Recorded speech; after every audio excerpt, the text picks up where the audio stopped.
तो कार्यक्रम में आज हम सबसे पहले आपको दिखाएंगे उत्सव के रंग।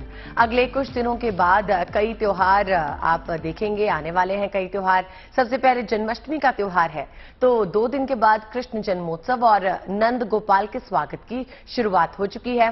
बाजार भी नटखट गोपाल के स्वागत के लिए अब पूरी तरह से तैयार हो चुका है।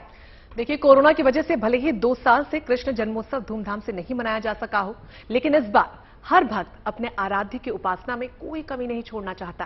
और यही वजह है कि बाजार में मनमोहक वस्त्रों से लेकर अलग अलग तरीके की पालकियां भी मौजूद हैं।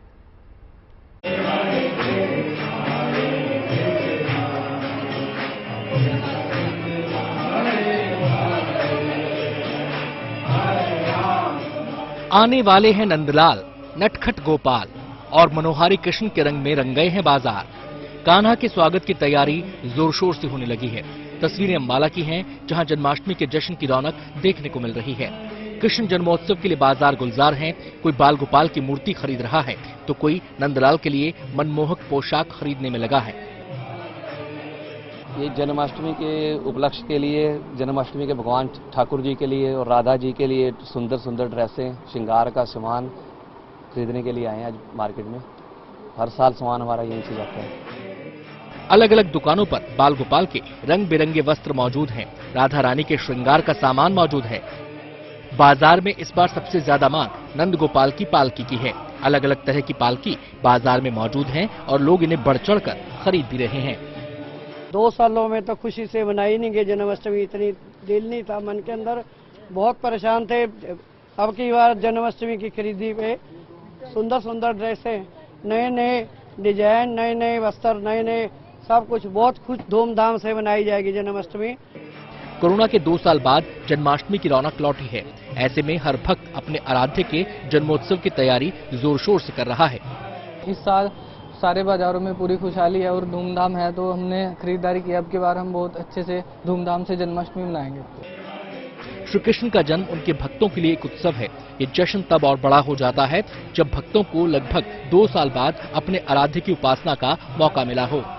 कोरोना काल के 2 साल के बाद जन्माष्टमी का उत्सव लौटा है। ऐसे में उत्साह और उमंग लाजमी है। 2 दिन बाद ही जन्माष्टमी है और उत्सव का रंग चारों तरफ दिखने लगा है। Bureau report, good news today. Krishna Janmashtami के करीब आते ही बाजारों से लेकर मंदिरों तक रौनक बढ़ गई है। कान्हा के भक्तों का उत्साह अब उन्हें मथुरा की तरफ बुलाने लगा है। जी हां, लोग अपने लड्डू गोपाल को सजाने के लिए तैयारियों में जुट गए हैं। जी हाँ, देखिए, मथुरा जेल में जन्माष्टमी की तैयारियां हो रही हैं। जेल प्रशासन कैदियों के जरिए बाल गोपाल की पोशाक तैयार करवा रहे हैं। लेकिन यहां जन्माष्टमी की तैयारियों के बीच में हिंदू मुस्लिम भाईचारे की अनोखी सी मिसाल भी देखने को मिल रही है, क्योंकि मुस्लिम कैदी मथुरा जेल में लड्डू गोपाल के लिए शानदार पोशाक तैयार कर रहे हैं।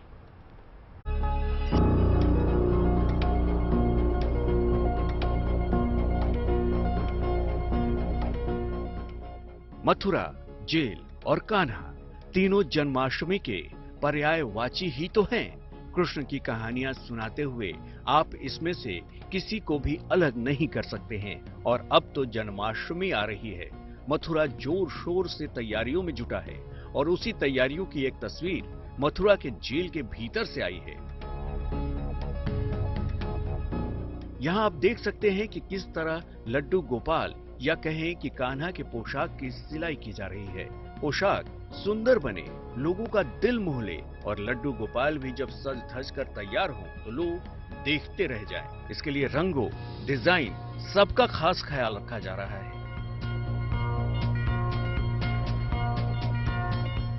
अब आपको बताते हैं इस तस्वीर का सबसे अहम पहलू। जिन लोगों को आप कान्हा की ड्रेस सिलते हुए देख रहे हैं, वो सब मुस्लिम हैं और सजा याफ्ता भी, यानी कि कैदी हैं।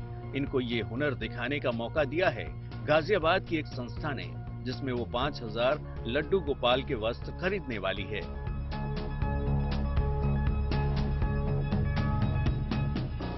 वैसे तो हुनर किसी मजहबी दायरे में नहीं बंधा है, लेकिन जब देश की व्यवस्थाओं को मजहब में बांटने की कोशिश सियासतदान करते हैं, तो फिर इंसानियत और समझदारी धर्म या मजहब से बड़ी कैसे है, इस समझ से पर्दा ऐसी ही तस्वीरें उठाती हैं। बहरहाल किसी मजहबी किस्सा गोई से बेहतर पोशाक बनाने वाले कारीगर को सुनना, जो अपनी खुशनसीबी मानते हैं।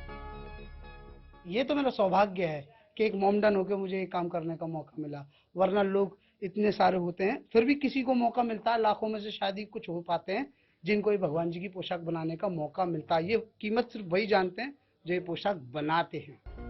दरअसल मथुरा राज्य सरकार की योजना का हिस्सा है, जिसमें मथुरा जेल के कैदियों से भगवान श्री कृष्ण की पोशाक बनवाई जा रही है। इसके लिए इन कैदियों को बाकायदा ट्रेनिंग भी दी गई है। ये मदद गाजियाबाद के उसी संस्था ने दी है जिसने जेल को 5000 ड्रेस के ऑर्डर दिए हैं। हालांकि जेल सुपरिटेंडेंट की माने तो लोगों को कपड़े पसंद आने की एक नहीं कई वजहें हैं। हम लोगों ने वर्तमान में 40 से 50 जब कपड़े बनाकर के उनको उपलब्ध कराया, उनको सैंपल के तौर पे जब दिखाया उस सोसाइटी को, तो उस सोसाइटी ने जब उसको मार्केट में रखा तो लोगों की भावनाओं के साथ साथ उसको व्यक्तिगत रूप से बहुत पसंद किया गया। भावनाएं ये थी कि कृष्ण की जन्मभूमि जो है कारागार को माना जाता है, अर्थात उसको प्रसाद के रूप में ग्रहण किया, और साथ में कारागार से निर्मित वस्तु है उसके दृष्टिगत भी यह मार्केट में अपने आप पब्लिसिटी ब्रांडेड होकर बिकने लगी। अपने इस काम की बदौलत कैदियों में भी भरोसा बढ़ा है। उन्हें लगता है कि सजा तो ठीक है, लेकिन इस हुनर से आगे की जिंदगी सुधर जाएगी। वैसे भी कृष्ण के लिए तो कहा भी गया है, वहीं गए जहां गए पुकारे, हे नाथ Narayan Vasudeva. Bureau report, good news today. Krishna Janmashtami के बाद अब बात कर लेते हैं गणेश चतुर्थी की। गणेशोत्सव के रंग भी बिखरने लगे हैं। गजानन के आगमन की प्रतीक्षा उनके भक्त कर ही रहे हैं। 31 अगस्त को गणेश चतुर्थी है और उसके लिए भी तैयारियां जोर शोर से चल रही हैं। तो बप्पा के आने से पहले ही उनका जय घोष चारों दिशाओं में गूंजने लगा है। बप्पा की सुंदर मूर्तियां तैयार हो रही हैं। बस अब इंतजार उस शुभ मुहूर्त का है जब लोग धूमधाम से बप्पा की मूर्ति को लाएंगे और उनकी आराधना में लीन हो जाएंगे।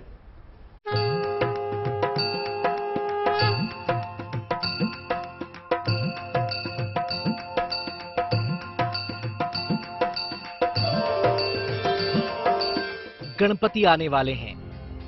बप्पा का जयघोष चारों दिशाओं में गूंजने वाला है। इंतजार खत्म होने वाला है। गजानन आएंगे, खुशियों की सौगात लाएंगे।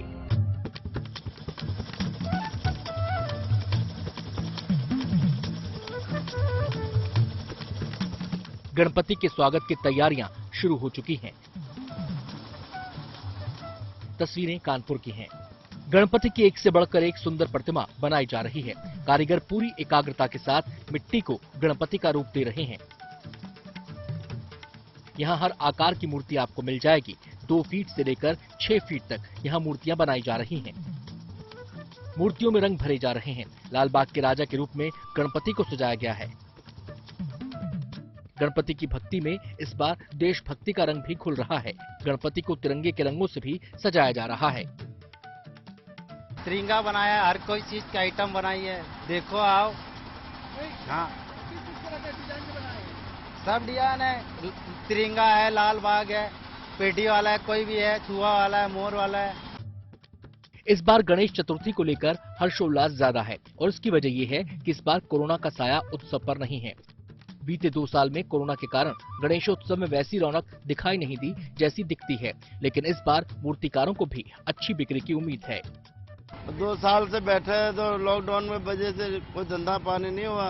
अब की कर्जा करके बनाया गया तो अब लेके बैठे तो इससे बिकने चाहिए मूर्तियों की। उम्मीद है अच्छा व्यापार होगा। अच्छा व्यापार होना चाहिए। अभी हम भी बैठे उम्मीद लेके।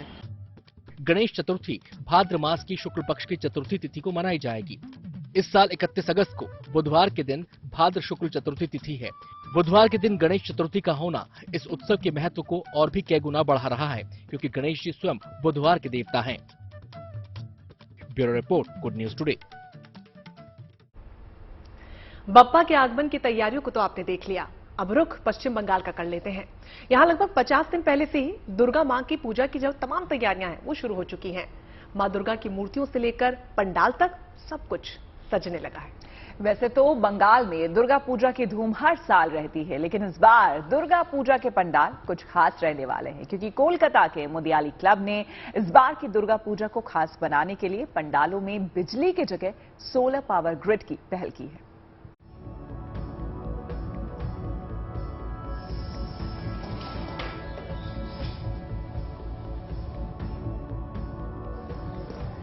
पश्चिम बंगाल के सबसे बड़े पर्व दुर्गा पूजा से जुड़ी ये तस्वीरें बताती हैं कि तैयारियां किस तरह से चल रही हैं।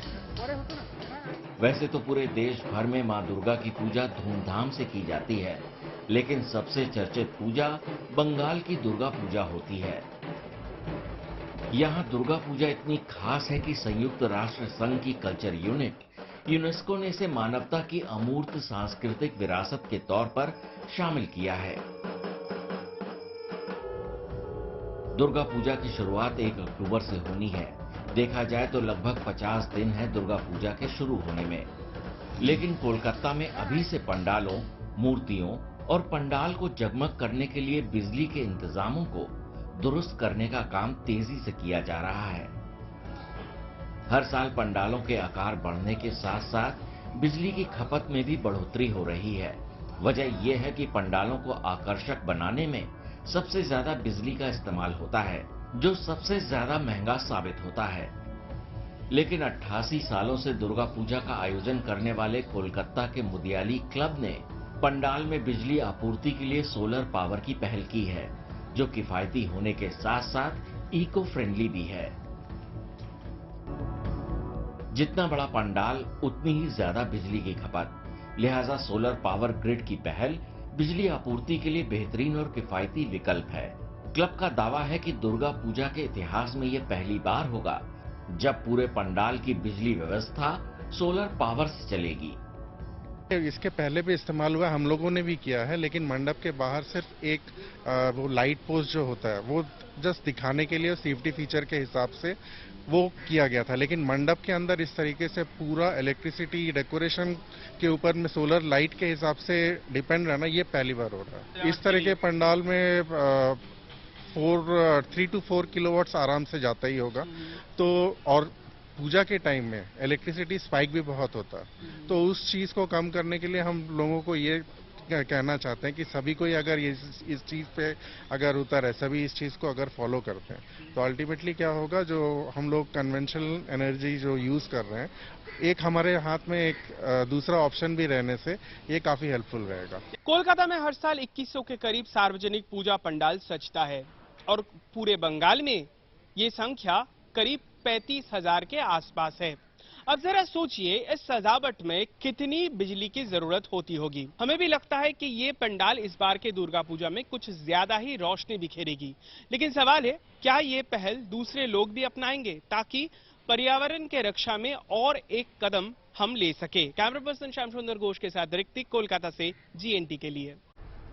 और चलिए कोलकाता के बाद अब बात कर लेते हैं काशी की। वैसे तो बनारस हर साल सावन में शिव भक्तों से भरा रहता है, लेकिन इस बार पर्यटकों की भीड़ ने यहाँ एक नया कीर्तिमान बना दिया है। क्या हुआ है यहाँ पर? रिकॉर्ड बना है शगुफ्ता। भोले की नगरी में आने वाले भक्तों का आंकड़ा इस बार 1 करोड़ के भी पार चला गया और इसकी वजह से वाराणसी के होटल कारोबारियों के चेहरे खुशी से खिल उठे।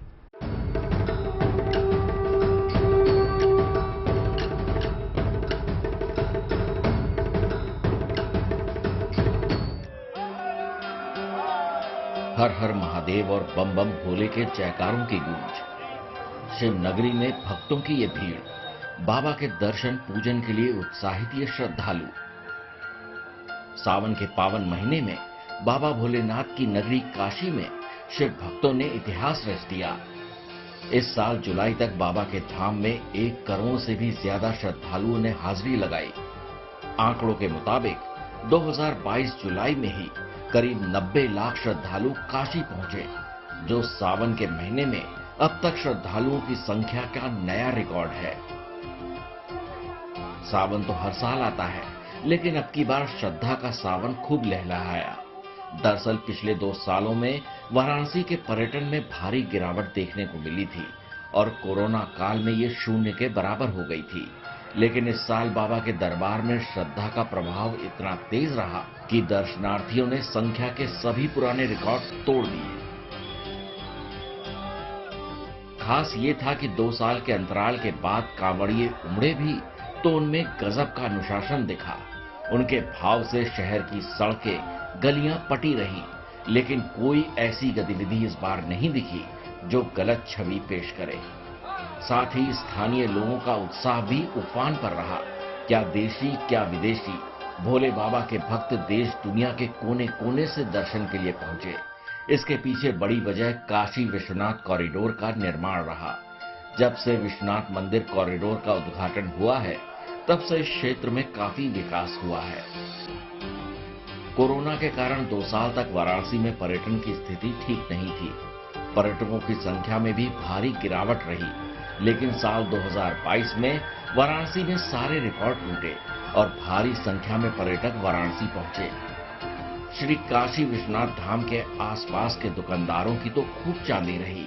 कोरोना संक्रमण काल के 2 सालों में ध्वस्त हुई दुकानदारी की रौनक सावन के महीने में लौट आई। वाराणसी, जिसे धर्म की नगरी के नाम से ही जाना जाता है, इस बार पूरी तरह शिव के आशीर्वाद से फलती फूलती नजर आई, जिससे शहर की सुंदरता पर 4 चांद लग गए। वाराणसी से शिल्पी सेन, गुड न्यूज टुडे। देखिए, जीत की बात तो हमने बहुत कर ली, लेकिन अब बात कर लेते हैं कामयाबी हासिल करने के बाद, वतन लौटने के बाद बर्मिंघम में हुए कॉमनवेल्थ गेम्स के दौरान जो लॉन बॉल इवेंट में भारत को गोल्ड दिलाने वाली महिला टीम थी, उसकी चौकी जब भारत लौट आई है, फिर कैसा स्वागत हुआ। देखिए, लवली चौबे, पिंकी और रूपा रानी का उनके शहर में ग्रैंड वेलकम किया गया। तो वहीं इस टीम की चौथी साथी नयन मोनी सैकिया का असम के गोलघाट में भव्य स्वागत हुआ। घर पहुंचने पर नयन मोनी ने अपने गांव की मिट्टी को सबसे पहले तो चूमा और सभी को फिर उसके बाद धन्यवाद भी किया।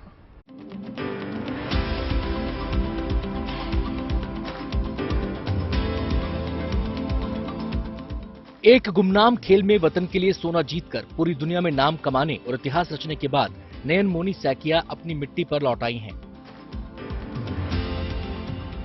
असम के गोलाघाट जिले के सरूपथर तेंगाबारी गांव की रहने वाली नयन मोनी जब अपने घर पहुंची तो नजारा कुछ ऐसा था। हाथों में तिरंगा लेकर नयन मोनी कारों के काफिले में सबसे आगे थी, पीछे पीछे गाड़ियों और बाइक का हुजूम।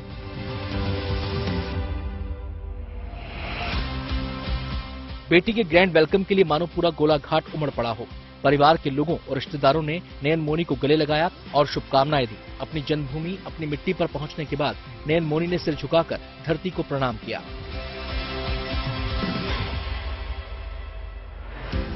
गोलाघाट में अलग अलग सामाजिक संगठनों की ओर से आयोजित स्वागत समारोह में नयन मोनी ने हिस्सा लिया। उन्हें कई तरह के पुरस्कार और सम्मान दिए गए।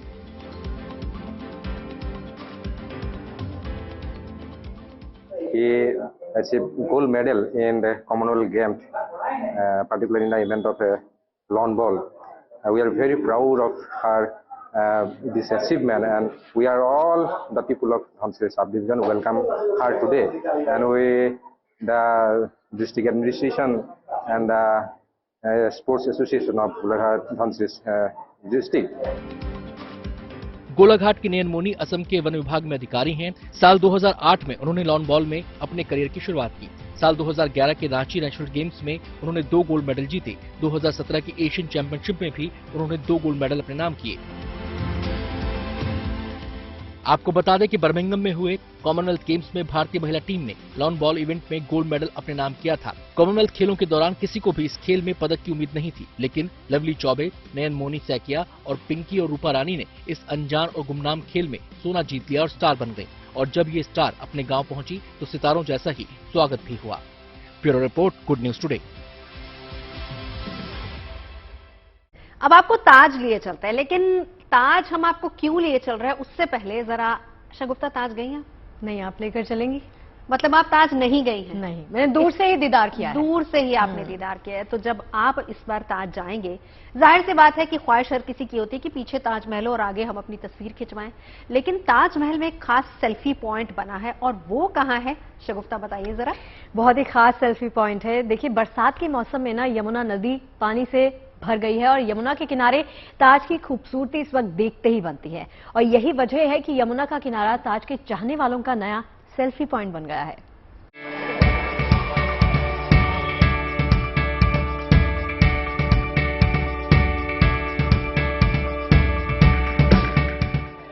मोहब्बत की इस निशानी की तो दुनिया दीवानी है, लेकिन दरिया की मौजों ने मानो इन दिनों ताज को नई रंगत बख्श दी है। ताज को छूकर यमुना का गुजरना वो अदा है जिससे आगरा हमेशा से इश्क करता है। यमुना के पानी में चाहे ताज की परछाई हो या ताज की छाया में बहती यमुना की धारा हो, दोनों आगरा की ऐसी पहचान है जिनका जिक्र 7 समंदर पार भी हर हिंदुस्तानी फक्र से करता है। यमुना हमेशा से ताज की खूबसूरती का एक जरूरी पहलू रही है। ताज बनाने वालों ने यमुना के इस छोर को काफी सोच समझ कर चुना था, लेकिन वक्त के साथ यमुना का एक किनारा ताज से दूर होता गया और यमुना की ठंडक से ताज धीरे धीरे महरूम होता रहा। लेकिन इन दिनों बादलों की मेहरबानी से यमुना पानी के शोर से आबाद है और इस पानी के शोर के किनारे ताज नगरी अपनी अलग सी रंगत से गुलजार है। पानी से लबालब यमुना आज ताज के दीवानों के लिए दीदार का नया ठिकाना बन गई है। लोग यहाँ बैठकर न केवल ताज को निहार रहे हैं, बल्कि यमुना का एक किनारा ताज के चाहने वालों का नया सेल्फी पॉइंट बन चुका है। ताज के लिए यमुना के क्या मायने हैं, ये यहाँ आकर समझा जा सकता है। यहाँ आने वालों की यही ख्वाहिश है कि यमुना में पानी यूं ही आबाद रहे और इस आबाद नदी के किनारे ताज यूं ही जिंदाबाद रहे। मैं तो आई अनएक्सपेक्टेड देखा कि बहुत अच्छा वाटर लेवल है, तो देख के बहुत सुंदर लग रहा है, बल्कि पिछली बार से भी ज्यादा सुंदर लग रहा है। तो मुझे लगता है कि जल स्तर जो है वो बड़ा रहना चाहिए, ऐसे ही मेंटेन करना चाहिए सबको। मैं पहले आया था बट इतना पानी नहीं था, अभी इसका जल स्तर काफ़ी अच्छा है और इसको देखने में काफ़ी अच्छा लग रहा है और मैं चाहता हूँ कि और भी जो विजिटर आए देखने तो उसकी खूबसूरती और भी अच्छी लगती है। बारिश के पानी ने आगरा की रंगत में मानो 4 चांद लगा दिए हैं। ताज की खूबसूरती से संवरने वाला शहर यमुना के पानी में मोहब्बत की इमारत को अलग अंदाज में देख रहा है। बड़े दिनों बाद सेल्फी के फ्रेम में ताज भी है, यमुना का पानी भी है और बादलों से सजा आसमान भी है। Bureau report, good news today. Taj की खूबसूरती तो आपने देख ली, अब एक सुंदर कलाकारी आपको दिखाते हैं। मध्य प्रदेश के इंदौर में युवाओं ने अपनी कला से बड़ा काम कर दिखाया है। युवाओं की टीम ने लकड़ियों से राष्ट्रपति द्रौपदी मुर्मू का विशाल पोर्ट्रेट तैयार किया है। राष्ट्रपति की इस कलाकृति को बनाने में लगभग 50 लोगों ने 5 दिन तक दिन रात मेहनत की और इस कलाकृति को आर्ट वर्क करने वाले कलाकार साहिल लहरी और उनकी टीम ने मिलकर तैयार किया। अब इस पोर्ट्रेट को देखने के लिए बड़ी संख्या में लोग पहुंच रहे हैं। बात करते हैं जंगल में 4G के मंगल की और आपको लिए चलते हैं छत्तीसगढ़ के नक्सल प्रभावित इलाके में, जहां कुछ दिन पहले तक इंटरनेट का नामो निशान तक नहीं था, लेकिन अब यहां लोग 4G नेटवर्क का इस्तेमाल कर रहे हैं। देखिए, सबसे बड़ी बात और खास बात यह है कि 4G की सर्विस का सबसे बड़ा फायदा यहां के स्कूली बच्चों को मिला है, जिन्हें न केवल समझाना आसान हो गया बल्कि पढ़ाना भी आसान हो गया है। और जंगल से घिरे इस गांव में मोबाइल टावर फाइबर लाइन तक बिछा दी गई है।